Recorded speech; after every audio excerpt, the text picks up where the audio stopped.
an 8th special presentation. This time on Art Beat Nation. An actor who provides dinner, conversation, and a show. I like theatre where, you go out for dinner afterwards and there is a debate. A look inside a whimsical holiday train show. So if you stand back, it's just a beautiful thing to see. But as you move more closely, you start to see that the details, the columns, are twigs. Notes and scrawls that show a snapshot of history. These are letters from 150 years ago, from 200 years ago. And one artist's secret weapon. Beauty is what pulls us all into this work. We can't help ourselves. It's all ahead on Art Beat Nation.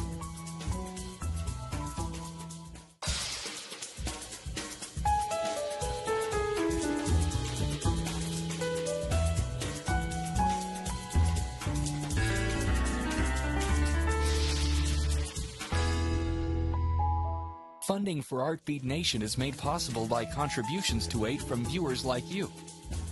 Thank you. Actor Dan Stevens began his career performing Shakespeare in the UK. Paula Zahn spoke with Stevens about how the distance from Downton Abbey to New York City might not be as far as it seems. What a pleasure to be able to spend time with you. Welcome. Thank you. Do you know how jealous Downton Abbey fans are? Not only do I get to sit with you, but I'm here in Sardi's, which has such a great history here. It's amazing. It's my first time here. It's quite amazing walking around and seeing history behind you. You have a deep and impressive theatrical background in London's West End, performing Shakespeare under the direction of Sir Peter Hall. But what does it mean to you now to be here at this juncture, where you have your shot at a Broadway debut? Yeah, I mean, it was an extraordinary opportunity when it came along. I've always wanted to appear on Broadway. I think most British actors have always had, half an eye to coming over here and doing stage. And I've loved doing theatre ever since I can remember. And it's where I'm from. It's where I grew up. And when this play came along, I actually didn't know the play. I knew Washington Square, but didn't quite make the connection when I was reading it. They just said, look, just read this play, see what you think. And I was completely blown away. I mean, to have the opportunity to make my Broadway debut in such an extraordinary piece of theatre is, it's really magical, actually. For people who have not seen either the movie or the revival of the play in 1995, give us a thumbnail sketch. Well, I suppose essentially it's a voyage of self-discovery for this young girl, Catherine, who is initially very, very shy, inhibited, a little socially awkward, with a perhaps slightly domineering widower father.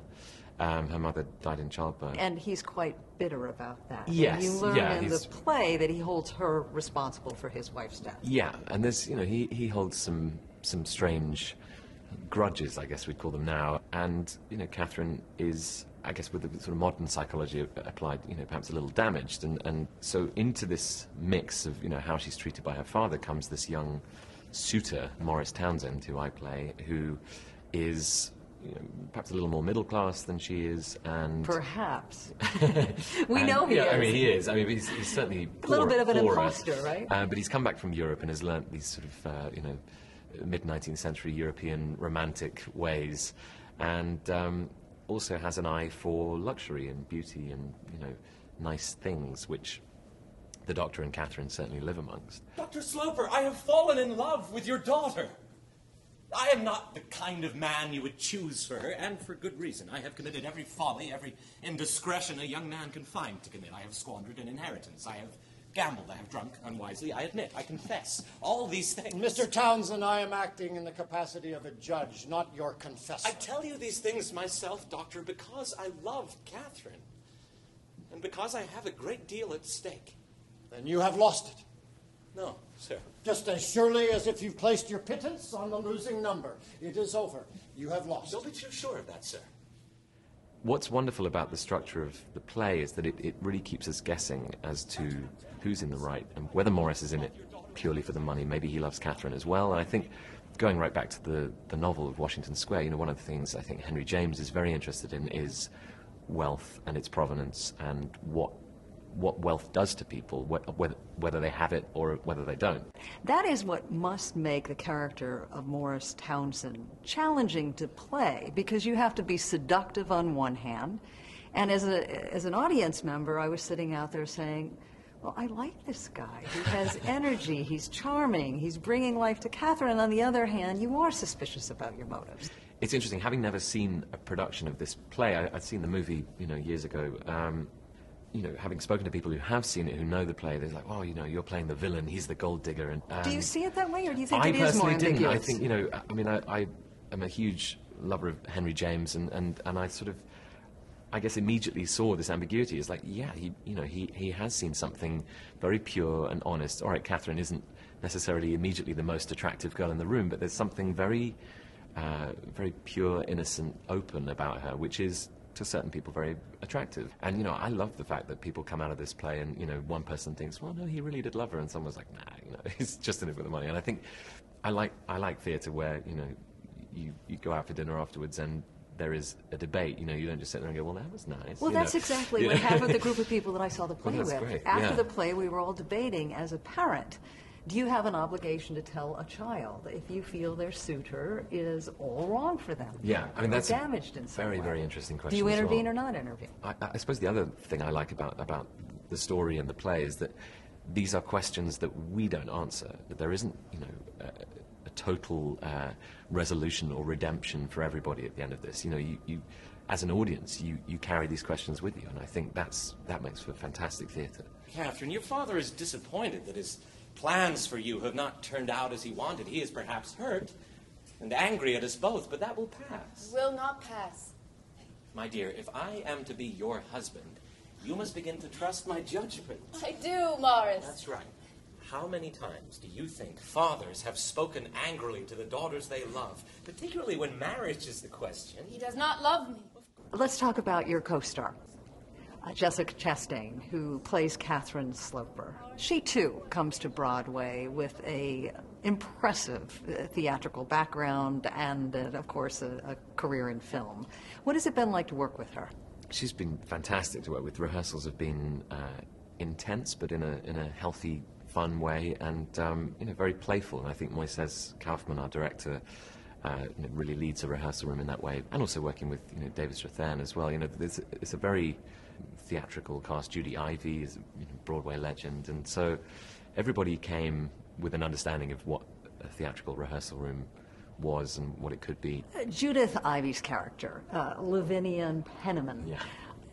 really brings the house down. Yeah. People love that character. I loved her character. Yeah, I mean, She's a romantic. She is a romantic, and she sympathizes with Morris. She understands Morris, or at least she thinks she does. And, Is she in love with Morris? There may be a bit of that. There may be a bit of thought that. And I think also, you know, in our production, I think, you know, Judy's made a choice which is maybe not a traditional one. I don't think Aunt Penniman has always been quite as funny as she is in this production, but there is something quite heartening and funny about a character in the midst of this quite earnest household who is just a soppy romantic. Walk me inside one of your rehearsals where you are trying choices perhaps that other productions haven't even thought about and how to color characters. We sat down the first week or so, we just looked at all the questions that were being asked, and this amazing shifting moral ambiguity to all of these characters. And, you know, each choice then affects the other characters. You know, if Morris is an out-and-out villain from the word go, then the Doctor seems less harsh. It's like, well, we believe him, we buy his story. If Morris, you know, is very much more in love with her, then the Doctor appears harsher. So it's this, you know, it was kind of choreographing how that all fitted. And hasn't it been more interesting for you, for Morris Townsend, to be a more rounded character, not singularly evil? I guess so. I mean, for me, it's nice to play a slightly more villainous character than I, you know, have been playing for the last few years. But yes, to bring some honor, I guess, and, you know, perhaps a little sweetness and joy to this character is kind of fun, and people are I hope pleasantly surprised by this Morris Townsend. Let's talk about the other very full part of your life in Downton Abbey. You've just finished shooting season 3. Yes, we finished in the summer, and that's just aired in the UK, and it'll be over here in January, I think. So. Now, I don't want you to be the spoiler here, but can you tease us a little with what we can expect in season 3? What can I tell you about season 3? Besides the appearance of Shirley MacLaine. Well, that's no spoiler at all. That was a joy. She's the American grandmother on Cora's side, and is a hilarious presence in the first couple of episodes, and kind of all the great lines that Maggie Smith usually has. They're sort of doubled up, so that's good fun. And we're edging into the 1920s and away from the war. And the house is, gathering itself back together. When we watch a show, it's hard for us to appreciate just how time-consuming it is to put on that high quality of show. But somehow you've managed to continue fostering your literary passions. Yes. You are still writing columns, editing books. And I have an online quarterly as well, The Junket, which I started with some friends from Cambridge. And also this year I've been a judge on the Man Booker Prize, which has been the most epic undertaking of my life. Reading 145 novels whilst also trying to film Downton Abbey was not a challenge I would wish on many people. I'm curious if you've decided to option any of the novels that you read for the Man Booker Prize. Not yet. Strangely, someone mentioned that the other day. I was like, damn, I missed a trick there. I should have been, but should have been reading deeper, young man. Too focused on my job at the time, but missed a trick. Well, I look forward, and as does our audience, to seeing season 3 of Downton Abbey. The Heiress continues through February 10th? Yes, I think so, yeah. So people have a couple of months left to see you on stage, and continued good luck to you. Thank you very much. Pleasure nice to be able to spend the morning at Sardi's with you. We need your caricature up there soon. Next. Each December, along with family gatherings and bright decorations, New Yorkers and thousands of visitors get an extra holiday treat: the New York Botanical Garden Holiday Train Show.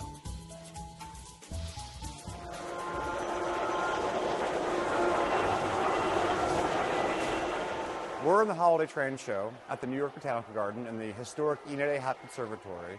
The train show is not just a show about trains. It's actually a magical landscape. It's a world with historic buildings from New York City and New York State with G-scale, which are very large model trains that run throughout. Throughout the train show, there are about 140 historic buildings and landmarks and bridges, like the Manhattan Bridge and the Brooklyn Bridge behind me, and more than 100 wonderful buildings, everything from row houses in Brooklyn to the Empire State Building, that have been recreated lovingly and brilliantly using plant parts. They're built using a wooden frame. Then on that wooden frame, artists apply many, many layers of plant parts, from acorn caps to grass leaves to berries and nuts from a variety of plants. And those acorn caps and those grass leaves are transformed from living objects into architectural objects. It could be the capital on a column, or a window frame, or a column in a porch, or a roof tile. And visitors to the train show every year are entranced by the magic of the artistry of these buildings. They're created by a man named Paul Bussey and a company called Applied Imagination out of Kentucky. And over time, he's been able to craft the most magical recreations of these great landmark buildings and structures using plant parts for the detail. Many of the buildings in the show no longer exist. And Penn Station, of course, is a famous example of a building that was destroyed in 1964. So Paul obviously couldn't go and look at Penn Station in order to build this building. So using old photographs and plans, he reconstructed this incredibly magnificent building, again using plant parts.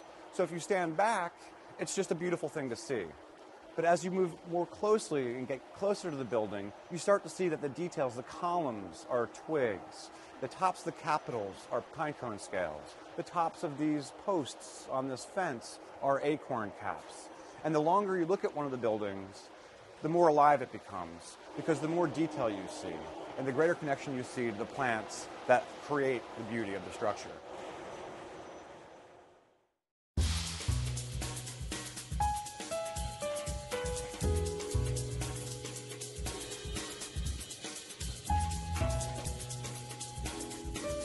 In this collection of more than 100 letters from composers such as Mozart and Rachmaninoff, the handwritten notes are snapshots in time, revealing intimate details about the famous musicians' lives.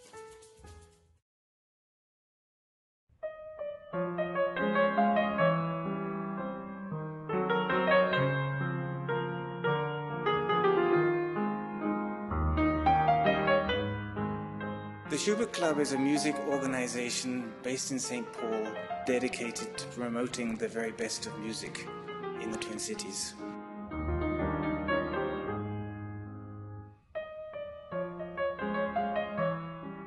Our music is really focused on the smallest scale of performance, recitals which are given by one or two performers, sometimes quartets. So it's really about the intimacy of the group and about the closeness of audience and performers with one another. Schubert Club was actually founded in 1882. We believe we're the oldest arts organization in the state, and it was founded originally as a club for ladies who were here in St. Paul without much to do and looking for entertainment. Over its long, long history, the Schubert Club has been fortunate to welcome some of the greatest performers from around the world.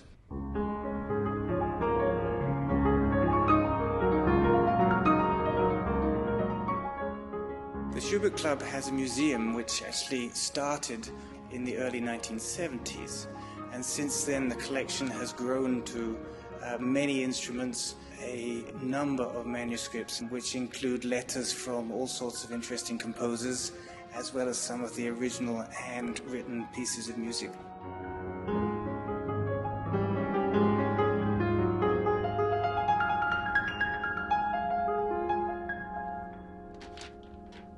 The Schubert Club has a collection of letters by famous composers that was begun in 1984 with a donation of about 20 letters from Gilman Ordway of the Ordway Center for Performing Arts family. And since that time, he's expanded his donation, and our collection has grown to well over 100 letters, ranging from Mozart and Haydn and Beethoven all the way up to 20th century composers like Rachmaninoff and Ravel. This Beethoven letter is really a note rather than a letter. It's a very small scrap of paper written in Beethoven's famous scrawl. It's in German, writing it to his friend who identifies as Z, and he's talking about he's had just attended a party or a celebration, and he's going to the Archduke's house for probably New Year's Eve or Christmas Eve, and he's hoping that he won't get any poisoned wine at the Archduke's house, that the food and the wine is better at the party he's going to than the one he was just coming from. And on display in our museum in downtown St. Paul are 12 letters, and we rotate that exhibit about every year and a half. One letter that we probably will always have on display is the star of our collection, which is the Mozart letter. This letter was written in 1790 to his wife Constanza. He says, "I am as excited as a child at the thought of seeing you again, but as it is, everything seems so empty. Adieu, my love, I am ever your husband who loves you with all his soul." And then he signs it Mozart. So the touching sentiment, but then, which was typical, I think, at that time of just writing his last name. So I think it's exciting for classical music lovers to see their handwriting and to see something that they touched. I think that's very exciting. The other part of this is just the fact that these are letters from 150 years ago, from 200 years ago.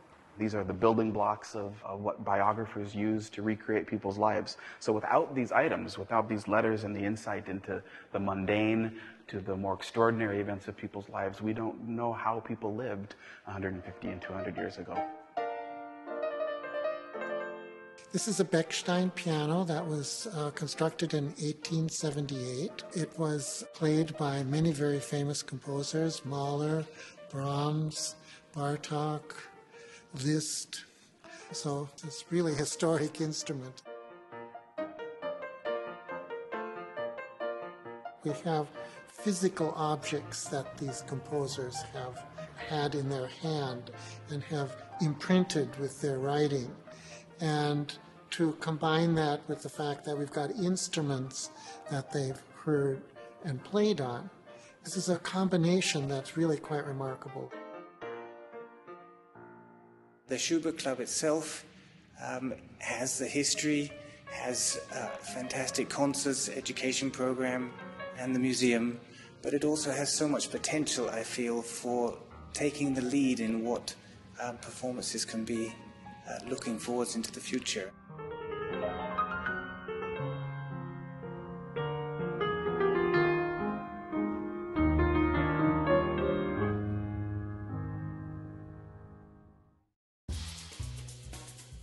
To find out more and to see some of the letters, visit www.schubert.org.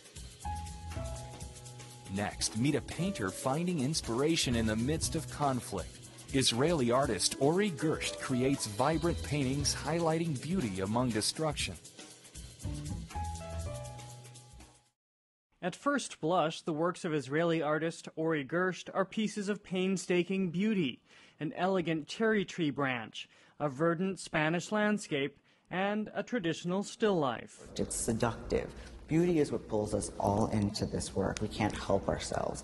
But it's like a little lullaby. It sort of lures you in, but then when you least expect it, he does bring in comments about violence. The cherry tree branch is actually a photograph of a tree growing in Hiroshima's irradiated soil. Look more closely at the landscape, and you'll find the carcass of a dead dog. In the still life of the flower arrangement, it is soon lifeless. It is all painstaking work imbued with pain, says curator Al Miner. There have been 4 wars in Israel since Ori was born. His whole life has been in the middle of an ethnic conflict. He's been a witness to so many moments in that nation situation. It's hard for us to think as Americans to understand what it would be like to live in a place where so much history is embedded in everything, and violence really is around every single corner. Ori Gerst, history repeating, is a vastly intriguing and revelatory perspective. It's the first comprehensive museum survey for Gerst, featuring 17 photographs and 8 films dating to 1998. What I'm interested in is the kind of tension that exists between attraction and repulsion. In his photographs, it's a more quiet tension, a sadness brought on by sudden understanding. Much like the cherry blossom, his landscapes, while gorgeous, are pointed.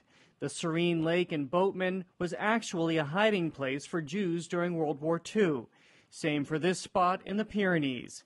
It's something you can only learn by reading the wall text. I'm interested in this moment where the viewer become aware at what they're actually looking at and the effect that it has on them. From the moment the words are becoming into the equation, the experience can never return to its pure, almost this innocent initial relationship between the eye and the image. Gerst's moving images force a more direct response. In this play on an 18th century French painting, the bird suddenly drops into an abyss. A coin and its history harshly melt away. And in Hebrew, the word for pomegranate is the same as grenade. We see that disturbing definition unfold. Cells in our body are constantly dying and new cells are emerging. And so sometimes we'll have personal experiences that will have great effect on us. And the shift between feeling untouchable and feeling incredibly vulnerable and hopeless are so fine. In all of Gerst's work, in the obvious and in the more ambiguous, he harkens back to the old masters. Their DNA is part of his own, he believes. It's a questioning of the past in terms of what were these artists doing? What were these moments in history? Why were they important? Why did they create the ripples through time that they did? But it's also an admiration. They rendered life. Now Gerst adds a voice.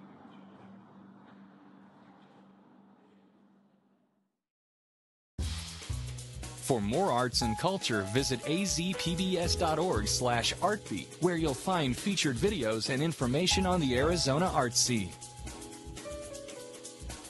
Funding for Artbeat Nation was made possible by contributions to aid from viewers like you.